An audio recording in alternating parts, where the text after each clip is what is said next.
Now, as Iran and the West step up their war of words over the Islamic State's nuclear program, the UK is refusing to rule out taking military action. Foreign Secretary William Hague also spoke of his confidence that an EU embargo on Iranian oil will be in place by the end of the month. But let's get the latest on these comments from RT's Ivor Bennett, who joins us live from London. Ivor, did these latest statements from London come as any sort of surprise, or has British policy been building up to this? Well, the mention of military action is never to be taken lightly, of course, but this really was the expected next step in a dispute that's rapidly deteriorated in recent weeks.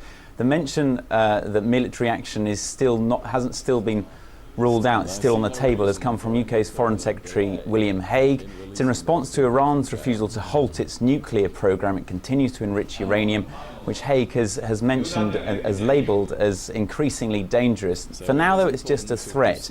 The UK says it will continue to pursue a diplomatic attack, i.e. increasing sanctions, with the hope of bringing Iran to the negotiating table after talks over its nuclear programme stalled a year ago. But that tactic has been tried for the last year, hasn't seemed to have worked. The tactics have actually seemed to have encouraged this dangerous game of brinkmanship, each side countering the other's threat with one of its own, the stakes getting higher and escalating each time. So this mention of military action still being on the table is really the latest play in that game. The UK imports less than 1% of Iran's total oil output. What's in this for Britain? Why such the strong rhetoric?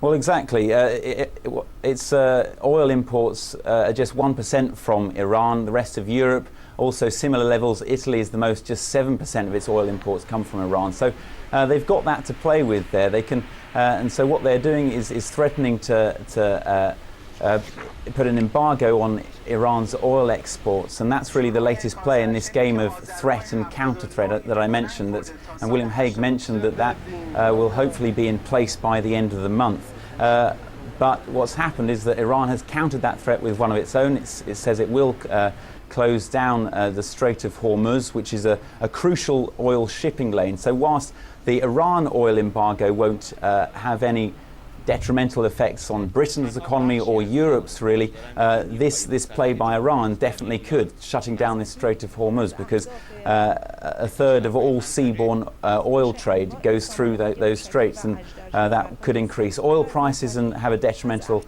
effect and severe consequences on already fragile Western economies. So the US has already said that any such tactic from Iran would be considered an act of war. So this threat of military action, saying it's still an option from the UK, is really the latest play in this game of threat and counter-threat. The question is, though, how far is each side willing to go here? Yeah, it seems that's the big question on everyone's mind at the moment as this standoff gets more and more intense. Ivor Bennett, live from London. Thanks for that.